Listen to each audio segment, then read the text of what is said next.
What's up guys? So in today's video, I want to give you a really simple framework in how to think about and structure your training. Now, as a busy dad myself, I don't like thinking and over using too much mental bandwidth having to think about my training. I like to keep it really simple and to be able to adjust it based on the time that I have available and the equipment that I have available. And if you just want to train to look and feel good and show up for your kids and have great energy and live a long life, you have the luxury of essentially doing what you want as long as you're doing something physical. And what I mean by that is if you're training for something specific, you don't have that luxury. If you're training for a marathon, you've got to make your training very specific to that outcome. You have to spend a lot of time on the road running and building up your miles. Same if you're a powerlifter or a bodybuilder. You have to essentially train for those specific things, and you're probably gonna have to spend a lot of time in the gym. However, if you, like I say, are a dad and you just wanna look good and feel good, and you wanna do it in a timely manner and a very simple way, here's a really simple framework for you to use. So, first thing, I want you to think about your training as 6 movement patterns. So you've got the push pattern, pull, squat, bend, lunge, and core. And those 6 movement patterns, you could fit every exercise in the world into one of those 6 movement patterns. And therefore, you could then pick those patterns based on the kit you have available and the time you have available and what you feel like doing on that day. So for example, or actually, let's look at the patterns themselves and what are they? So push is anything pushing, push-ups, bench press, shoulder press, dips, anything where you're sort of pushing away like this.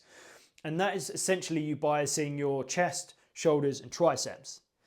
Your pull pattern is anything pulling, like a row or a pull-up, and that is biasing your biceps and your back. So you can see how if you do an exercise from push and you pick an exercise from pull, you're going to be hitting non-competing exercises. So you're going to be using your chest, shoulders, and triceps for push, and then back and biceps for your pull. So it's a really simple way. I'm going to pick an exercise from there and an exercise from there. Moving on to the next one, which is, let's go with squat. Squat is a squat. So goblet squat, back squat, front squat, overhead squat. And generally when you're squatting, you tend to bias more quads. Then you've got bend, which is bending through the hips or hinging through the hips, where you're going to be doing things like kettlebell swings, deadlifts, Romanian deadlifts, and that is going to bias more hamstrings and glutes. And then we have lunge. So lunge is essentially single leg work. You can call it what you want, whether you call it single leg pattern or lunge. And that could be things like step ups, reverse lunges, walking lunges. It could be lateral lunges like side lunges or Cossack squats. Yes, it's called squats, but a Cossack squat is, to me, I deem it single leg just because you're going to one leg to one side. And then finally we have core, and that is any core exercise. That is leg raises, planks, sit-ups, Russian twists, and any core exercise can fit into the core category. Now, the reason this framework is so good is because let's say you don't have much time today, and you've only got, say, 20 minutes and you've got limited kit. Maybe you're at home, you've got a pull-up bar and you've got a kettlebell. I would go, okay, well, I haven't got much time. I'm gonna do one push exercise. So handstand press-ups or just press-ups. I will do a pull exercise, so pull-ups, and I'll do a squat, goblet squat.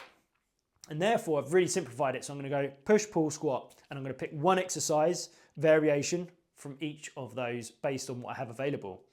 If you have a lot of time and you're going into the gym, you could pick all 6 patterns, pick an exercise from each one, so you know you've hit the whole body in a nice, well-rounded way. So you could go in and go, I'm gonna do a push and a pull, and you would superset each exercise. You can pair them together, as there's 6 of them. You could do 2, 2, 2. So you could do a push and a pull. So you could do, say, bench press into dumbbell row. And then once you've done that, you could then move to the second 2, which you could do a squat into a bend. So you could do back squat into dumbbell Romanian deadlifts. And then finally, you could do a lunge into core. So you could do step ups into sit-ups or a plank. For some people, this works really well, but they don't have to overly think about it.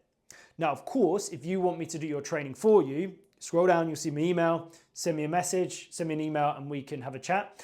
But otherwise, take this framework and use it and just adapt it to you and your life and how you think it best fits. So that's it, guys. Just keep it really, really simple if your goal is just to look good and feel good. And if this video was helpful and valuable, let me know in the comments below and give it a thumbs up.